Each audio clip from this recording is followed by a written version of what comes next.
আবারও স্বাগত একুশে বিজনেসের সঙ্গে আছি মহিমা পলি।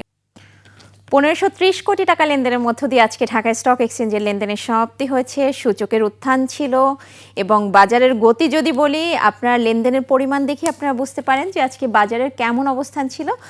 তো আমরা বলতেই পারি যে আজকে দিনের শুরু থেকে শেষ পর্যন্ত বেশ ভালো একটা গতির মধ্য দিয়ে কিন্তু বাজারের সমাপ্তি হয়েছে। তো আমরা একটু সূচকের অবস্থানটা দেখে নিব। দিন শেষে কত পয়েন্ট পজিটিভ ছিল ডিএসসির সূচকটি। ৪৩ পয়েন্ট পজিটিভ থেকে লেনদেন শেষ করেছে।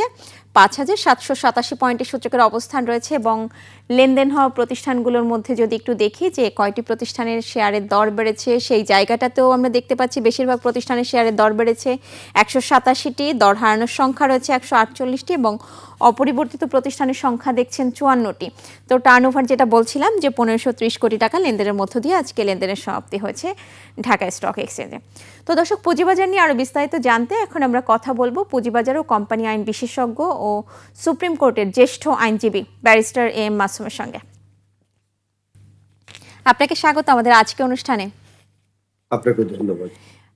জি, আমরা একটু শুরু করতে চাচ্ছি যে এই যে ৬২টি কোম্পানিকে রেড অ্যালার্ট দেয়া হয়েছে এবং ডিএসসির বিএসইসিকে একটা প্রস্তাবনা দেয়া হয়েছে, সেটা হচ্ছে যে কোনো কোম্পানি, যেটা অবশ্যই আপনি বিষয়টি জানেন, যে ৫ বছর ডিভিডেন্ড না দেয় এবং ৩ বছর এজিএম না করা কোম্পানিগুলোকে পরবর্তীতে ওটিসি মার্কেটে এবং বাইব্যাক যে প্রস্তাবনাটা দেয়া হয়েছে, এই যে প্রস্তাবনাটা দেয়া হয়েছে এটা আসলে কেমন, মানে এটা নিয়ে মন্তব্যটা শুনতে চাচ্ছি আপনার কাছ থেকে।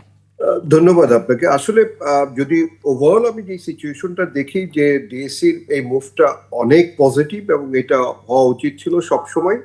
বাট এবার যেটা হয়েছে যে আমরা যেটা দেখেছি যে অ্যারাউন্ড 62 কোম্পানি, যেগুলি অনেকগুলি কোম্পানি আপনার শাটডাউন, অনেকগুলি কোম্পানি যারা রেগুলার এজিএম করে না, লুজিং কনসার্ন।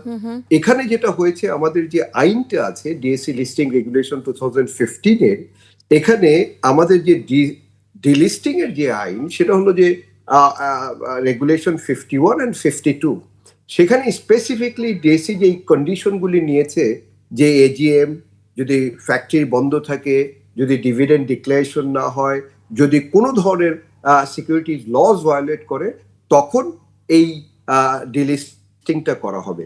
এইটা ডিলিস্টিং করাটা, এই যে কন্ডিশনগুলি, সেটা ঠিক আছে, কিন্তু আপনাকে দেখতে হবে যদি ডিলিস্টিং করেন অ্যাকচুয়ালি বেনিফিটেড কে হবে, বেনিফিটেড বা বিনিয়োগকারীদের স্বার্থটাই কিভাবে রক্ষা হবে, এটা আরেকটা বড় প্রশ্ন। আপনি যদি বিনিয়োগকারীদের স্বার্থটা কিভাবে প্রোটেক্ট করবেন, সেখানে যদি আপনাকে দেখতে হয়, আপনাকে দেখতে হবে অবশ্যই এটা কোনো না কোনো কারণে এই কোম্পানিগুলি ফেইল করেছে, তাহলে সেইটার জন্য আপনাকে প্রথমেই যেটা হবে একটা স্পেশাল অডিট করা দরকার বা ইন্সপেকশন বা ইনকোয়ারি করা দরকার, যেটা আমাদের ডিএসসি লিস্টিং রেগুলেশনের আপনার 54-এ বলা আছে যে আপনি ইনকোয়ারি করতে পারেন, এবং এটা ওই আমাদের অর্ডিন্যান্সেরও প্রায় সেকশন 21-এ বলা আছে যে সিকিউরিটি এক্সচেঞ্জ কমিশন চাইলেও সে পারে।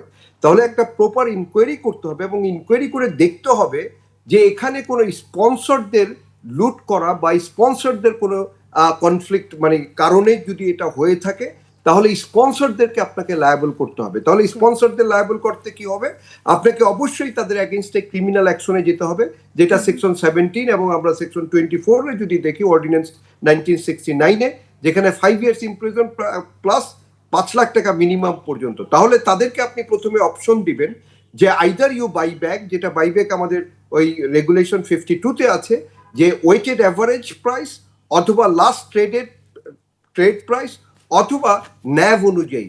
তাহলে যেটা আপনার স্পন্সরদেরকে, এই যে 62 কোম্পানিজ, যে তাদেরকে যে 2 ইয়ার্সের একটা অপশন দেওয়া হয়েছে যে এটার মধ্যে ভালো করা, এরপরে ডিলিস্টিং করাটা কোনো ওয়ে হবে না আনলেস অর আনটিল এই স্পন্সর শেয়ার হোল্ডারদের এগেনস্টে অ্যাকশন নিয়ে এবং তাদেরকে দিয়ে বাইব্যাক করা না হলে, এবং এর আগে যদি আপনি কথার কথা ওটিসি মার্কেটে পাঠিয়ে দেন বা এটিভিতে পাঠিয়ে দেন, তাহলে যেটা হবে, আমরা আগেও দেখেছি এরকম হয়েছে, কিন্তু পরে আর এই কোম্পানিগুলির কোনো খবর থাকে না, আলটিমেটলি লুজার হয় কিন্তু এই যারা লিস্টেড বা ইনভেস্টর তারা।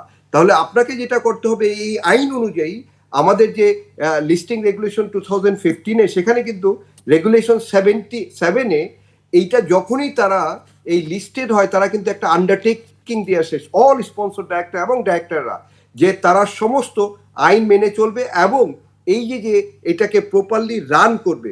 এবং এটার সাথে সাথে রেগুলেশন 45-এও তারা বলেছে যে কোনো ধরনের ফলস ইনফরমেশন কখনোই তারা প্রোভাইড করবে না। জি। তাহলে আপনি যখনই ইনকোয়ারি করবেন, যদি দেখেন যে স্পন্সরদের এখানে ঘাটতি আছে, তারা চিট করেছে, ফ্রড করেছে, তাহলে তাদের এগেনস্টে অবশ্যই আপনাকে অ্যাকশন নিতে হবে। যদি আপনি অ্যাকশন নেন, তাহলে ফিউচারে আপনি দেখবেন যে কোনো অন্য কোম্পানিগুলি যেগুলি লিস্টেড আছে, তারা এই ধরনের এই কোম্পানিগুলিকে এই যেটা যারা অর্ডিনারি শেয়ার হোল্ডার, তাদের রাইট নিয়ে ছিনিবিনি খেলবে না, এবং তারা প্রপারলি ফাংশন করবে। তাহলে দুটো জিনিস ডিএসসি কে অবশ্যই এটা মাথায় নিতে হবে, যে তাদেরকে প্রথমে একটা ফাইন্যান্সিয়াল অ্যালার্ট অডিট যেটা বা দেয়া, ইনকোয়ারি করতে হবে। জি, জি। কিন্তু এইটা কি আসলে পুরো প্রসেসটা যেটা বলছিলেন যে এই যে 2 বছর নোটিস পিরিয়ড বা সংশোধন পিরিয়ড, যেটা সেই আফটার 2 ইয়ার্স লেটার এটাকে ওটিসি মার্কেটে পাঠানোর পূর্বে তাদের পানিশমেন্টের বিষয়গুলো বা বাইব্যাক ওটিসি মার্কেটে প্রসেসে আমি কখনো ওটিসি মার্কেটে পাঠানো সাজেস্ট করি না, কারণ ওটিসি মার্কেটে গেলেই কিন্তু এটা ভুলে যাবে, এবং এটা অর্ডিনারি শেয়ার হোল্ডাররা সাফারার হবে।